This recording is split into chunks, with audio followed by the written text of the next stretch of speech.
Hey everyone, it is Ian, and today we're going to be going over Apple, ticker symbol AAPL. Okay, everyone knows what the stock is, so I'm not going to really spend too much time going into the fundamentals. But the reason that we're going to be going over Apple today is because we're going to be going over maximizing our views, right? Truly maximizing our views and truly finding what we think is the most expensive. Now, we do this. You guys have seen me do this a lot with individual tickers, like with BP, for example, last week. We were comparing, BP to ExxonMobil, to Chevron, to Hess, to Valero, etc. This week, we're going to be looking at Apple and looking at what is the most expensive thing with Apple. And does this still coincide with our view? For example, Peloton balls might be more overpriced than BP balls, right? But if we don't really have a view on the tech sector and our view is more on energy, that's worthless, right? The same applies for Apple, right? If our view, and I'm going to get into the view in a sec, but I'll tell you guys what it is. It's basically we're going to be shorter dated IV. If our view is that we're short dated IV, sure, skew may be more expensive, but that doesn't coincide with our view per se, right? Now we're taking a directional bet or we're placing a trade against skew. We don't want to do that. So the key here is finding structures and finding risks. Maximize your view and then finding the particular thing that is the most expensive. So again, our view is shorter dated vols, like 1 month out. So here is Apple. We're going to get this up right here. We can see currently on Apple, we have the highest IV30 that we have seen on this given stock in quite some time. Well over almost basically a year. This has been something that, I think is a mix of a lot of different things. I think number one, they, were downgraded today by Bank of America. Now, how much of that is, future and how much of that is right now? Okay, what do I mean by that? I mean, you know, it's already happened, right? Bank of America has made their downgrade.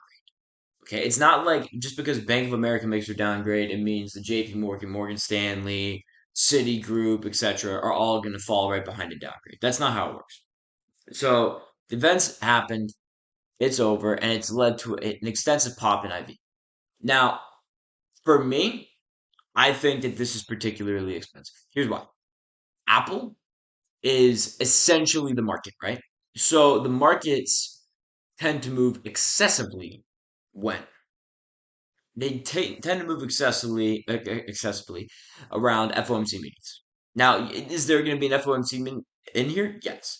But back here, we saw one too. And I want you guys to notice what the IV quotes were back here and what happened, right? Like what was going on during this period that we saw this huge amount of IV on Apple, much higher than usual.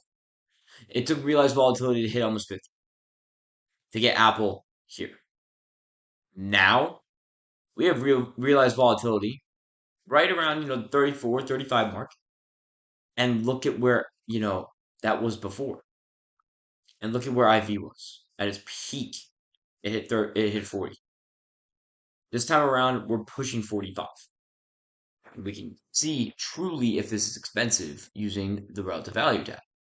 Now, the reason that we like to take a look at non-event, obviously, is because I do not want event volatility to be factored in.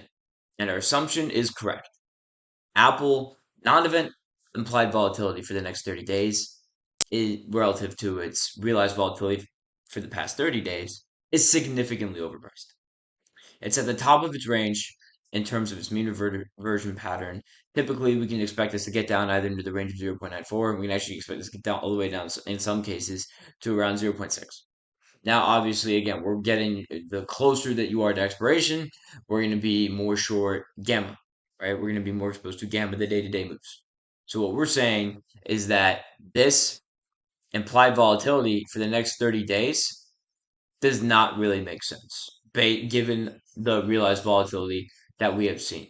Now, if we continue to go through, by the way, guys, if you hear background noise, I'm really sorry. There's just being in school and things like that. So bear with me. Now, like I said, our view is that we're short dated IV. That's what we think is expensive. Now, how can we maximize this? What can we do to fully maximize this trade? Well, guys, here's one idea off the top of my head that I was looking at. One thing that we can do is we can look at the non-event IV30 and compare it to the non-event IV90, right? Look at this. Look at this. We're talking about pretty much the peak. Pretty much the peak. It's right there in retrospect with what we saw in early May. I think that honestly, this might be a more optimal trade here. The reason being is because we want to be selling something that is the most expensive, right? Now, does this mean that, short dated IV on its own isn't a bad trade or is a bad trade? No, I think they're both great trades. But personally, I think that forward volatility here is even cheaper in its historical context than the implied versus the realized on the shorter dated options. Now, if we further want to visualize this data, we can go to the term structure and we can see this here. We're in severe backwardation. Now, there's a couple trade ideas that you can do. Okay, number one, you can you can just play term structures on Apple, right? That's one thing that you could do. Another thing that you could do, based off of experts in the term structure space, is you could actually sell a term structure on the S&P 500. Okay, so right now you have Apple obviously in severe backwardation, right? So what we could do is we could actually buy counter spread on Apple by the 3090, and then we could go to SPY, the S&P 500 ETF, and we could actually sell counter spread on the S&P 500. This is a little bit more tricky of a trade. So not really going to go into details on this one. Most people I feel like kind of know what this is. If you have more questions on this, shoot me a text. Now besides that, what does this trade look like in the context? How can we forecast this? What can we expect? Right? Well, I feel like, guys, what we can expect a couple things. One, I'm going to be brutally honest with you. I said this earlier today in one of the chat rooms, I think. I said, tech volatility right now is something that I really don't want to get short. And the reason that I don't want to get short is because there's still a lot of risks in this space, with interest rates and supply chains and global demand obstruction that we're seeing in Europe, etc. Now, if I was to get short tech, though, this is where I would get short. I would get short the best name in the game, right? I would sell vol on the best name in the game because if Apple is realizing more than applied like consistently to the point where we're losing money, then the entire tech sector is in serious trouble. Okay, so this is something that I take in significant consideration is I want to take what is quote unquote the best. Second, another important aspect with regards to Apple in particular is Apple can somewhat be hedged. You can somewhat hedge Apple, right? Inversely, you can find correlated names that are, and it's pretty easy to find correlated names to Apple. Think like Microsoft, think like SPX. I didn't really see anything with either of those in retrospect to Apple's shorter dated IV. There's really nothing there, I think, but that's just an idea. It's just food for thought. Now, with all this being said, the big reason though why I really like the Apple trade though is because we're seeing the huge pop and the shorter dated IV. And granted, we're seeing this in markets, but like I said, remember Apple makes up more of the S&P 500 than any other company. Apple leads the market, so to speak. Apple got downgraded today, and we saw IV absolutely explode higher, explode higher. So I think, with that being said, again, that event is done. It has happened. It is over. Now we can look at taking advantage of people maybe being a little bit afraid, maybe going a little bit risk off, and we can allow this process to shake out on its own.